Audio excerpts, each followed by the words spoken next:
Hello दोस्तों, किसी महान इंसान ने क्या कमाल बात कही है। तेरे दर पर आने से पहले बड़ा कमज़ोर होता हूँ, पर तेरी दहलीज को छूते ही मैं कुछ और होता हूँ। हम में से कई सारे लोग ऊपर वाले से बहुत सी शिकायतें करते हैं। जो चाहते हैं वो होता नहीं। ऊपर वाला मालूम नहीं हमारे लिए क्या चाहता है। नमस्ते दोस्तों, आप सबका मेरे YouTube चैनल छोटी लेखिका पर बहुत बहुत स्वागत है। आज का वीडियो बहुत ही ज़्यादा इंटरेस्टिंग होने वाला है। कृपया करके पूरा देखिएगा, बिल्कुल मिस मत कीजिएगा। और हाँ, अगर आप मेरे चैनल पर पहली बार आए हैं तो कृपया करके मेरे चैनल को सब्सक्राइब कर लीजिए, लाइक करें और कमेंट करें। एक बार की बात है, राजा अपनी प्रजा का हाल चाल जानने के लिए अपने राज्य में निकले। घूमते घूमते एक गांव में पहुंच गए। राजा साहब वेशभूषा बदलकर घूम रहे थे, साथ में मंत्री को भी लिया हुआ था। अब घूम रहे थे तो अचानक उनके कुर्ते का बटन टूट गया। राजा साहब ने मंत्री से कहा कि मंत्री जी, ढूंढिए गांव में कोई दर्जी मिलेगा जिससे हमारे कुर्ते का बटन लगवाया जा सके। अब दर्जी को ढूंढने के लिए गांव में पता किया गया तो एक दर्जी निकला। तो मंत्री जी उस दर्जी के पास गया और दर्जी से बोला, अभी मैं एक सीक्रेट बता रहा हूँ। बात यह है कि राजा साहब यहाँ घूम रहे थे और उनके कुर्ते का बटन टूट गया है। तुम्हें किसी को नहीं बताना है। दर्जी ने कहा, ठीक है साहब, कुर्ते का बटन सिलना है, कोई बड़ी बात नहीं है, हो जाएगा काम। उस दर्जी को राजा साहब के सामने पेश किया गया।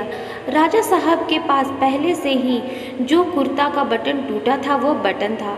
दर्जी को ज़्यादा मेहनत करनी ही नहीं थी, सिर्फ धागे से बटन को सिलना था। जब दर्जी ने कुर्ते का बटन सिला तो राजा साहब ने कहा कि बताओ क्या चाहिए, कितना धन तुम्हें दिया जाए, कितना मूल्य तुम्हें दिया जाए। तो दर्जी सोच में पड़ गया। दर्जी सोचने लगा कि राजा से क्या मांगूं, अगर कुछ मांगता भी हूँ तो राजा अगर गुस्सा हो गए, नाराज हो गए तो फिर। दर्जी बोला कि महाराज कुछ नहीं चाहिए, आप मेरे यहाँ पधारे, यही मेरे लिए बहुत बड़ी बात है। अब मुझे क्या चाहिए? राजा फिर से बोले, नहीं नहीं नहीं, बताओ क्या चाहिए। तो दर्जी के दिमाग में आया कि 2 रुपए मांग लेता हूँ। तब दर्जी अचानक सोचता है कि कहीं राजा यह ना सोचने लगे कि यह मेरे से 2 रुपए मांग रहा है तो गांव वालों से कितने रुपए लेता होगा। दर्जी के दिमाग ने काम करना बंद कर दिया। दर्जी आखिरकार कहता है, महाराज आपकी दया है, मुझे तो कुछ नहीं चाहिए, लेकिन आप कुछ देना चाहते हैं तो आप अपनी मर्जी से कुछ भी दे दीजिए। राजा अब सोच में पड़ गए, सोचने लगे, इस दर्जी ने तो मुझ पर ही बात डाल दी। अब मुझे क्या करना चाहिए, मैं इसे क्या दूं जो इसके लिए हो।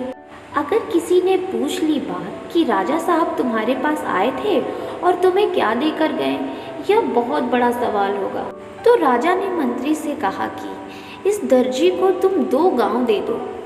दोस्तों, सुना आपने, कहाँ दर्जी 2 रुपए मांग रहा था और कहाँ राजा ने उसे 2 गांव दे दिए। आपकी और हमारी जिंदगी में भी यही हो रहा है। देने वाला तो बहुत कुछ देना चाहता है, हम अपनी सोच छोटी रखते हैं, हम अपनी सोच को कई बार ख़त्म कर देते हैं। हमें लगता है कि जो हम चाहते हैं यह नहीं होगा और कई बार रास्ता भी बदल देते हैं। दोस्तों, जो गोल आपने डिसाइड किया है वो करते रहिए, पैशन के साथ कीजिए, लगन के साथ काम कीजिए। आप जो चाहते हैं वो ज़रूर होगा। जैसा कि मैंने आपसे पहले कहा है कि तेरे दर पर आने से पहले मैं बड़ा कमज़ोर होता हूँ, तेरी दहलीज पर आकर मैं कुछ और होता हूँ। अपने पैशन के साथ आप कर दिखाइए कुछ ऐसा जो दुनिया करना चाहे आपके जैसा।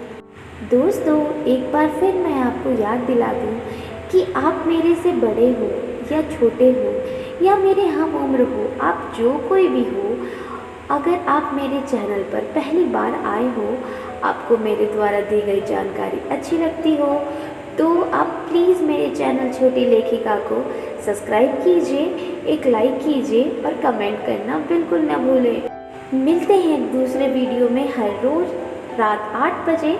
तब तक के लिए आप सभी बड़ों को नमस्ते और छोटों को ढेर सारा प्यार।